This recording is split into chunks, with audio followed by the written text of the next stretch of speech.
भट्टे का मालिक अपने यहाँ काम करने वाले एक मजदूर और उसकी पत्नी और उसकी बेटी तीनों को अपने घर, वो भी रात में समथिंग 11 बजे बुलाते हैं।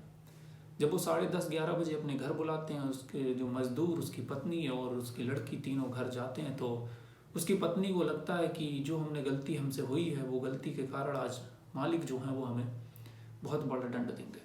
इस वजह से पत्नी जाती है, जाने के बाद तुरंत मालिक के पैरों में गिर जाती है और पकड़ के गिड़गिड़ाने लगती है। तो नमस्कार दोस्तों, मैं मैक्स गंगवार आप सभी का स्वागत करता हूं अपने इस नए एपिसोड में।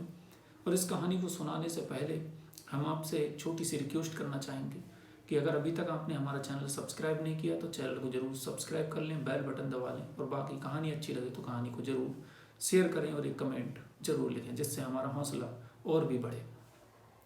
तो ये कहानी जो है वो कहानी है, एक लड़की है जिसका नाम रेखा, और जो लड़की है वो उसके पिता जो हैं, उसके पिता का नाम जो है वो सुखदेव। तो लड़की के पिता का नाम सुखदेव, जो पूरा परिवार था वो झारखंड में रह रहा था। झारखंड में रह रहा था तो पिता जो थे वो भट्टे पर काम करते थे।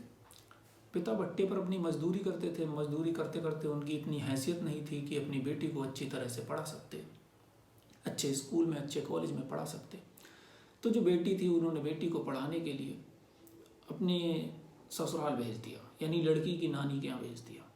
तो लड़की जो थी वो पढ़ रही थी, वो अपनी नानी के यहाँ रहकर और अपनी अच्छे से पढ़ाई कर रही थी। इधर सुखदेव और उसकी पत्नी, जो दोनों लोग थे, वो अच्छे से ईंट के भट्टे पर काम कर रहे थे। जो ईंट के भट्टे का मालिक था वो चौधरी साहब थे। उनके पास 3-4 भट्टे थे।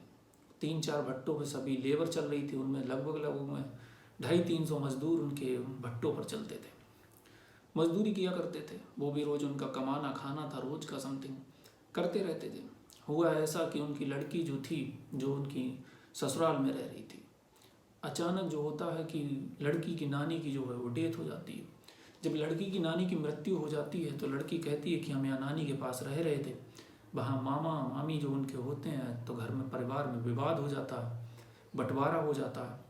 तो इस वजह से जो लड़की कहती है कि अब हमें अपने यहाँ ही रहना चाहिए, और उसके पिता भी कहते हैं कि अब हमें लड़की को अपने पास बुला लेना चाहिए, क्योंकि अब वहाँ रखना ठीक नहीं है, क्योंकि उनके जो साले वगैरह थे वो सारे लोग अलग अलग हो गए थे। कोई नहीं, तो लड़की वहाँ से चली आती है। चली आने के बाद अब सुखदेव करते तो करते क्या, क्योंकि वो झारखंड रहते थे, झारखंड से काम करने के लिए बाहर चले आए थे, तो जिस भट्टे पर जहाँ काम करते थे वहीं अपनी लड़की को बुलाना मजबूरी था उनका, क्योंकि घर पे रख नहीं सकते थे लड़की को अकेले, तो अपने साथ ही रखना उन्होंने उचित समझा। लड़की को अपने पास भट्टे पर बुला लेते हैं और बोलते हैं कि बेटा अब तुम्हारी पढ़ाई है जो वो आगे की हम नहीं करवा पाएंगे।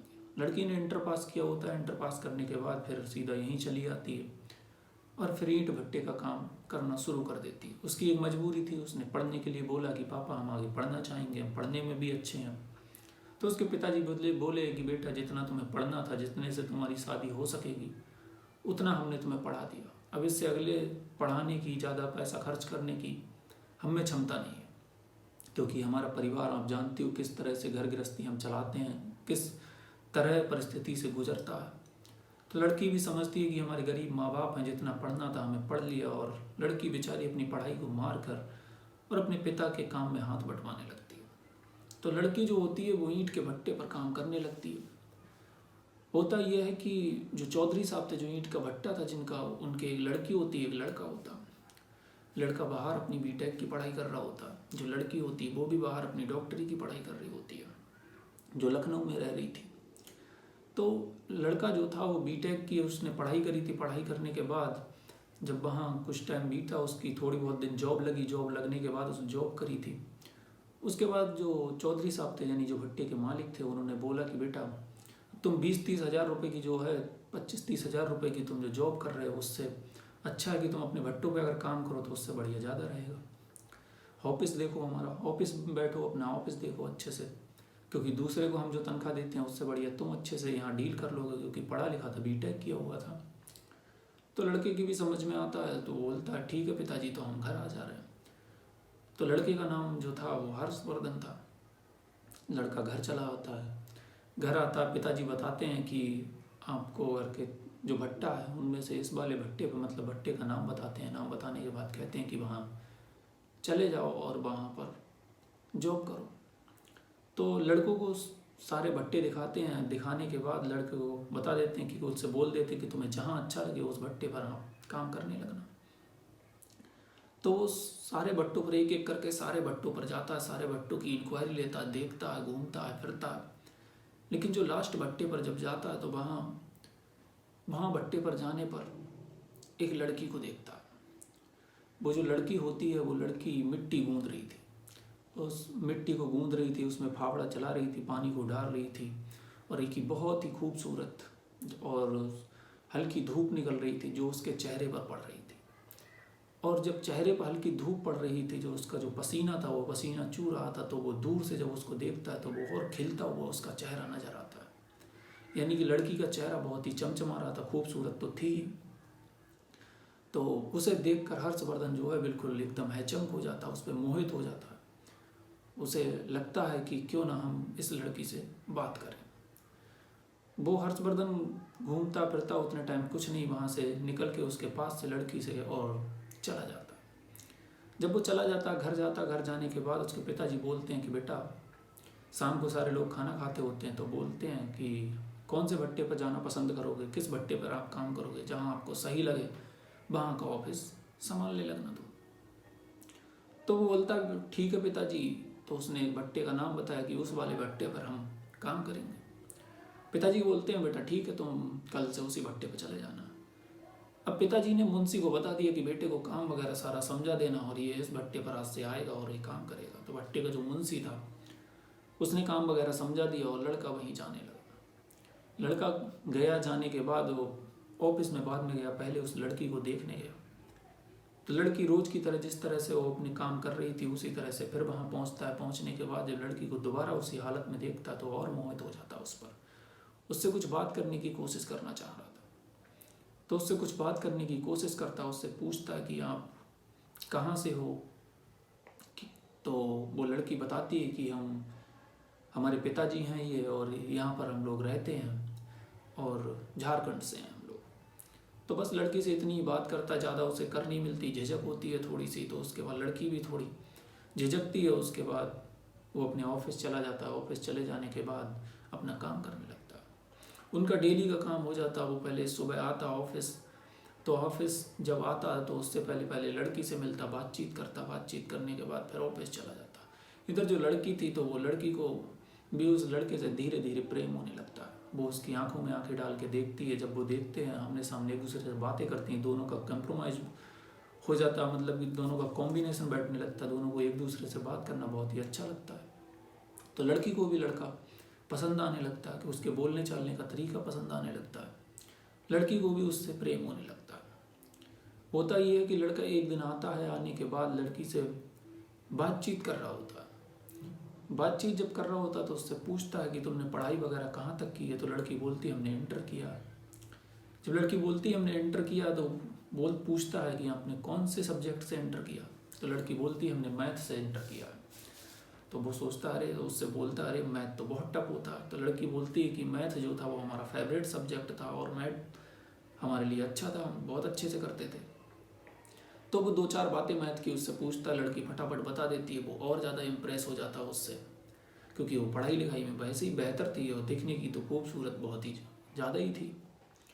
कोई नहीं, तो उसके बाद ऐसे ही सिलसिला चलता रहता है। उसके माँ बाप जो होते हैं, उनके माँ बाप वहाँ पर काम करते रहते हैं और अच्छे से रहते हैं। एक दिन लड़का फिर दोबारा आता है तो वहाँ देखता कि मिट्टी जो थी वो पड़ी हुई थी, लेकिन वहाँ लड़की काम नहीं कर रही थी। 2-3 दिन ऐसे गुजर जाते हैं तो लड़की काम करते हुए दिखती नहीं। लड़का परेशान हो जाता, हर्षवर्धन परेशान हो जाता कि गई तो गई कहाँ, क्योंकि उन दोनों में धीरे धीरे प्रेम बढ़ रहा था।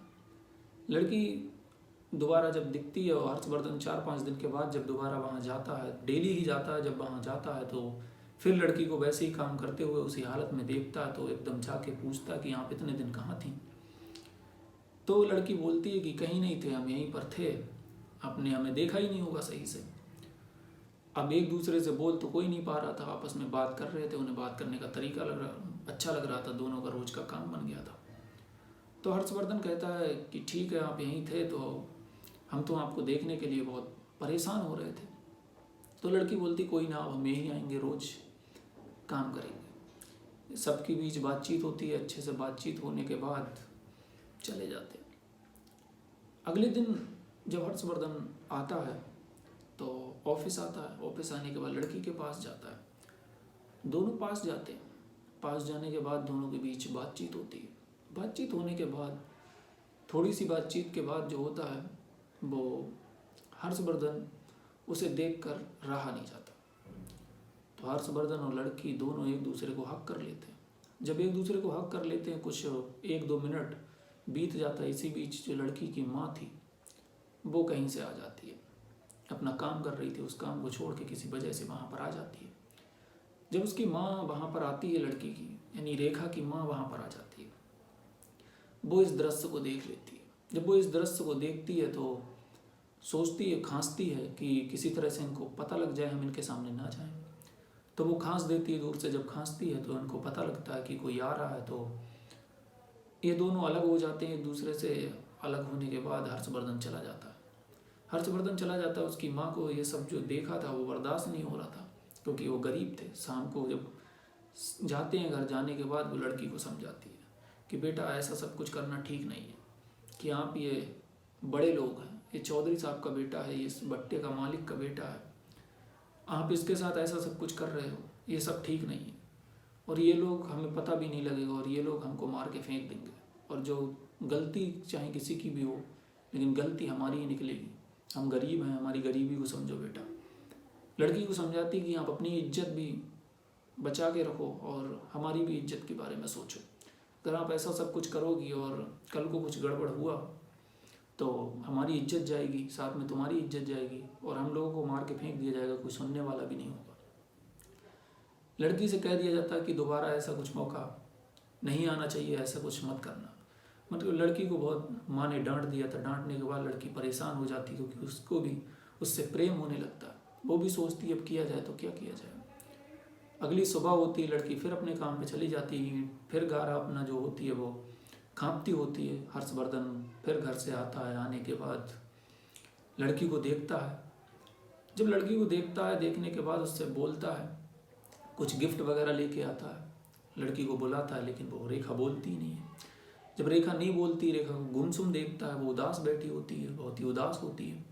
तो जब उसे गुमसुम देखता है, देखने के बाद पूछता है कि यहाँ पे इतनी उदास क्यों, परेशान क्यों, या कल की बात पे क्या नाराज़ हो गई हो। तो लड़की पहले कुछ नहीं बोलती, बाद में बोलती है कि हमें मम्मी ने देख लिया था कल, और उन्होंने ऐसा ऐसा बोला है कि अब आज से आप एक दूसरे से बात मत करना, और आप अलग रहना, आप बड़े लोग हो और हम छोटे लोग हैं। उन्होंने सारी बातें लड़की ने बता दी। लड़का तो इस तरह से, यानी हर्षवर्धन इस तरह से उस पर मोहित हो गया था, उसे बस यही लग रहा था कि किसी तरह से इससे शादी कर ली जाए। तो वो शादी करने के लिए तैयार था। हर्षवर्धन शाम को घर जाता, घर जाने के बाद उसके पिताजी से बोलता है, पिताजी से बातें सारी शेयर करता, बताता है। पिताजी से पूछता कि पिताजी अब मुझे शादी करनी है। पिताजी बोलते हैं, बच्चे के अचानक मन में कैसे आया। पूछते, बेटा अगर शादी करनी है कोई बात नहीं, शादी तेरी करा दी जाएगी। तो पिताजी पूछते हैं, अगर तेरे मन में कोई लड़की हो तो बता दे, क्योंकि हर्षवर्धन के पिताजी जो थे बहुत ही शांत स्वभाव के थे, और पहले बोल चुके थे, फ्रेंडली रहते थे, पहले ही बोल चुके थे, बेटा अगर तुझे कोई पसंद हो तो मुझे बता देना, कुछ गलत कदम मत उठाना। हर्षवर्धन बोलता कि पिताजी लड़की थोड़ी कम पढ़ी लिखी हुई है, चल सकती है। तो हर्षवर्धन के पिताजी बोलते हैं कि बेटा लड़की कम पढ़ी लिखी है तो क्या फ़ायदा निकाला हमने तुम्हें पढ़ा कर, अगर तुम्हारे इतने तुम पढ़े हो लिखे हो और लड़की कम पढ़ी लिखी है तो ये तो सही नहीं है। तो बोलते हैं, हर्षवर्धन बोलता कि पिताजी वो अपने स्टेटस के हिसाब से, यानी जितनी पढ़ी उसने 12वीं पास की है, उसके 12वीं से अधिक ज्ञान है उसके पास। बोलते चलो कोई नहीं। बोलता है कि पापा लड़की जो है वो थोड़ी गरीब है। तो हर्षवर्धन के पिताजी बोलते बेटा गरीब है तो गरीब अमीर का कुछ नहीं, कोई दिक्कत नहीं है, उससे तो हमें कोई दिक्कत नहीं। फिर वो बताता है कि पापा जो लड़की से हम शादी करना चाह रहे हैं, जिसके बारे में हम आपसे बात करना चाह रहे हैं, आपको बता रहे हैं, वो लड़की अपने यहाँ ही काम करती है।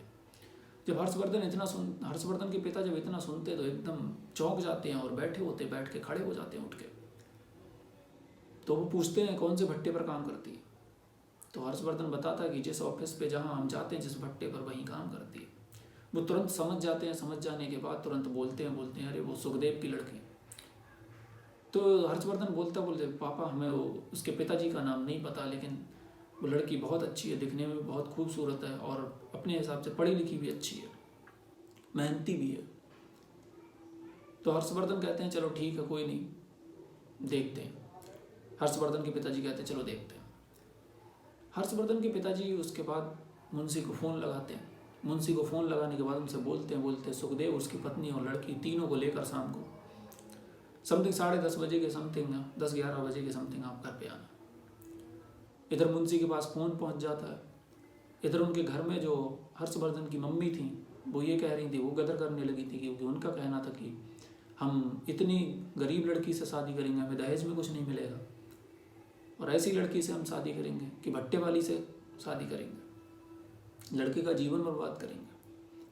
वो मानने को तैयार नहीं थी। तो हर्षवर्धन के पिताजी ने उन्हें थोड़ा समझाया। समझाने के बाद वो बोली तुम्हारा काम लड़की देखने का, केवल इतना बताना लड़की सही है या नहीं है, बस। शाम होती है। शाम होने के बाद मुंशी जो होते हैं वो उनसे कहते हैं, बोलते हैं तुम्हारे लिए मालिक ने बुलाया सुखदेव को। तो सुखदेव की जो पत्नी थी वो तुरंत समझ गई, क्योंकि उसे सारा माजरा पता था। तो वो तुरंत उससे बोलती है कि हमें भैया, यानी कि मुंशी जी हमें बचा लेना, हमसे गलती हो गई और इसमें हमारी कोई गलती नहीं है, हमारी बेटी की। उन्हें कोई माजरा समझ में नहीं आता। जब उन्हें कोई माजरा समझ में नहीं आता तो वो सारा उसकी पत्नी उन्हें रो रो कर समझाती है कि ये बात थी और मुंशी जी हमें बचा लेना किसी तरह से, और हम मालिक के घर पर नहीं जाएंगे और हम अपने घर चले जा रहे हैं, आप हमें छुट्टी दे दो और हम यहाँ से चले जा रहे हैं, हमारे पैसे भी मत देना, वरना मालिक पता नहीं हमारे साथ क्या करेंगे। हमारी कोई गलती भी नहीं, ना हमारी बेटी की कोई गलती है। वो कहते हैं कोई नहीं, तुम हमारे साथ चलो, हम भी चल रहे हैं, कुछ कहेंगे तो हम सामने होंगे आपके, आप चलो तो कम से कम। वो हर सुखदेव की पत्नी और उनकी बेटी को लेकर उनके घर पहुंचते हैं मुंशी जी। घर जाते हैं। घर जाने के बाद हर्षवर्धन के जो पिताजी थे वो सब लोगों को बिठाते हैं। बिठाने के बाद जो उनकी पत्नी, सुखदेव की पत्नी होती है, रेखा की माँ होती है, वो जाके तुरंत उनके पैर पकड़ लेती है मालिक के, और पैर पकड़ने के बाद गिड़गिड़ाने लगती है और बोलती है कि मालिक हमें माफ़ कर दो, हमारी लड़की की कोई गलती नहीं है इसमें। जब ये बोलते हैं तो वो बोलती हैं कोई नहीं, सुखदेव से कि इन्हें शांत करो, इन्हें एक तरफ बिठाओ। तो सुखदेव अपनी पत्नी से बोलते हैं आप इधर बैठो। वो उधर आके शांत हो जाती है। शांत होने के बाद बैठ जाती है और उसके बाद सुखदेव बोलते हैं कि ये बताओ गलती किसकी है। लड़के से पूछते हैं अपने कि हर्षवर्धन तेरी गलती है या फिर इस लड़की की गलती है, और बताओ किसे सजा दी जाए। लड़की बोलती है कि हमारी गलती है, इनकी कोई गलती नहीं है। और हर्षवर्धन बोलता कि हमारी गलती है और इस रेखा की कोई गलती नहीं है, क्योंकि हम ही जाते थे, इनसे बात करने की कोशिश करते थे, हम ही पहले बात करते थे। उन दोनों का ये सब कुछ देखते हैं। देखने के बाद हर्षवर्धन के पिताजी बोलते हैं कोई नहीं। अपनी पत्नी को बुलाते हैं। बुलाने के बाद बोलते हैं ये देखो सामने लड़की खड़ी है और इस लड़की को देखो और बताओ कैसी है। तो हर्षवर्धन की माँ बोलती है कि लड़की तो खूबसूरत है, ये तो बहुत ही अच्छी है। तो वो कहते हैं ठीक है अब तुम जाओ, तुम्हारा काम हो गया। हर्षवर्धन के पिताजी बोलते ठीक है, तो लड़की हमें पसंद है और हमें कोई दिक्कत नहीं, हमें रिश्ता मंजूर है।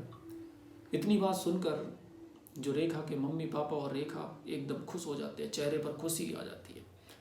रेखा के मम्मी पापा बोलते हैं कि हमारे पास दहेज में देने के लिए तो कुछ भी नहीं है।